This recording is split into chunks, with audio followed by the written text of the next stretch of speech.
തോട്ട്സിലേക്ക് ഏവർക്കും സ്വാഗതം. ഇന്ന് വേൾഡ് COPD ഡേ, നവംബർ 19, 2025. ഇപ്രാവശ്യത്തെ വേൾഡ് ഹെൽത്ത് ഓർഗനൈസേഷന്റെ COPD ഡേ തീം എന്ന് പറയുന്നത് shortness of breath think COPD എന്നതാണ്. ലോകത്തിലെ ഏറ്റവും പ്രധാനപ്പെട്ട മൂന്നാമത്തെ കാരണമാണ് COPD കൊണ്ടുള്ള മരണങ്ങൾ. കൃത്യമായ ഡയഗ്നോസിസും ട്രീറ്റ്മെന്റ് പ്രോട്ടോക്കോളും ഇല്ലാത്തത് തന്നെയാണ് ഈ മരണകാരണം COPD കൊണ്ട് ഇത്രയധികം മരണകാരണം ഉണ്ടായിരിക്കുന്നത്. വളരെ സാധാരണമായ കൃത്യമായ രോഗനിർണയം വഴി മാറ്റിയെടുക്കാൻ പറ്റുന്ന ഏറ്റവും സാധാരണമായ ഒരു അസുഖം തന്നെയാണ് COPD. COPDയെ പ്രധാനമായ ലക്ഷണങ്ങൾ എന്ന് പറയുന്നത് ശ്വാസതടസ്സം, കഫക്കെട്ട്, ചുമ, റിപ്പീറ്റഡായി വരുന്ന അടിക്കടി ഉണ്ടാവുന്ന ലോവർ റെസ്പിറേറ്ററി ട്രാക്ട് ഇൻഫെക്ഷൻസ് എന്നിവയെല്ലാമാണ്. ഇത് പ്രധാനമായും കാണുന്നത് പുകവലി, ടൊബാക്കോ, ഒക്യുപേഷണൽ ഹസാർഡ്സ്, അതായത് പുക അടിക്കുന്ന സാഹചര്യത്തിൽ വർക്ക് ചെയ്യുന്ന ആളുകളിലെല്ലാമാണ് ഇത് കൂടുതലായും കണ്ടുവരുന്നത്. ഇത് പ്രധാനമായും 4 സ്റ്റേജസ് ആയിട്ടാണ് തിരിച്ചിരിക്കുന്നത്.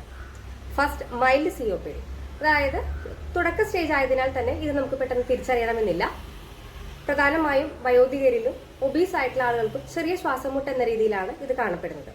രണ്ടാമത്തെ സ്റ്റേജാണ് മോഡറേറ്റ് COPD, അതായത് കൃത്യമായ ലക്ഷണങ്ങൾ കാണിച്ചു തുടങ്ങുന്നു.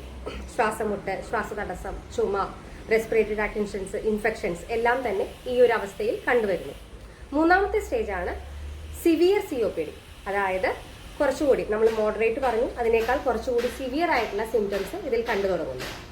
സിവിയർ COPDയിൽ ദൈനംദിന കാര്യങ്ങൾ നമുക്ക് നടക്കാൻ, അതായത് കിച്ചണിലേക്ക് നടക്കുന്നതോ സ്റ്റെപ്പ് കയറുന്നതോ പോലുള്ള ഒത്തിരി ബുദ്ധിമുട്ടായിട്ടുള്ള കാര്യങ്ങളെല്ലാം തന്നെ നമുക്ക് ശ്വാസതടസ്സവും മറ്റു ബുദ്ധിമുട്ടുകളും അനുഭവപ്പെടുന്നു. നാലാമത്തെ സ്റ്റേജാണ് ക്രോണിക് COPD അഥവാ എൻഡ് സ്റ്റേജ് ഓഫ് COPD എന്ന് പറയുന്നത്. ഈ എൻഡ് സ്റ്റേജിൽ നമുക്ക് വെറുതെ ഇരിക്കുമ്പോൾ പോലും ശ്വാസതടസ്സം അനുഭവപ്പെടുന്നു. ഇത് അത്രയും എൻഡ് സ്റ്റേജിലോട്ട് എത്തിക്കഴിഞ്ഞിട്ടുണ്ടെങ്കിൽ കൃത്യമായ വൈദ്യനിർദ്ദേശപ്രകാരം ഓക്സിജൻ സപ്ലൈ, മെഡിക്കേഷൻസ് എന്നിവയെല്ലാം വളരെയധികം അത്യാവശ്യമായി വരുന്നു. അപ്പോൾ കൃത്യമായ രോഗനിർണയവും ആ രോഗം കറക്റ്റായി മനസ്സിലാക്കി ട്രീറ്റ്മെന്റിന് കൂടെ തന്നെ ജീവിതശൈലിയിൽ വരുത്തേണ്ട മാറ്റങ്ങളും ചെയ്ത് അതൊരു പൂർണ്ണമായും മാറ്റിയെടുക്കാൻ പറ്റുന്ന ഒരു അവസ്ഥ തന്നെയാണ് COPD എന്ന് ഉദ്ദേശിക്കുന്നത്. ഇതിൽ നിന്നും നിങ്ങൾക്ക് എന്തെങ്കിലും ബുദ്ധിമുട്ടുകൾ തോന്നുന്നുണ്ട്, ശ്വാസതടസ്സം അല്ലെങ്കിൽ ചുമയുമായി ബന്ധപ്പെട്ട എന്തെങ്കിലും ബുദ്ധിമുട്ടുകൾ തോന്നുന്നുണ്ടെങ്കിൽ ഇതിലേത് അവസ്ഥയിലാണ് നിങ്ങളെന്ന് മനസ്സിലാക്കുക. കൃത്യമായൊരു ഹെൽത്ത് പ്രൊഫഷണലിന്റെ സഹായത്തോടെ അത് മനസ്സിലാക്കി വേണ്ട ട്രീറ്റ്മെന്റ് എടുത്ത് നമുക്കിതിനെ പ്രതിരോധിച്ച് ഇതിന് പൂർണ്ണമായും മാറി ജീവിതം മുന്നോട്ട് കൊണ്ടുപോകാൻ സാധിക്കുന്നതാണ്. നന്ദി, നമസ്കാരം.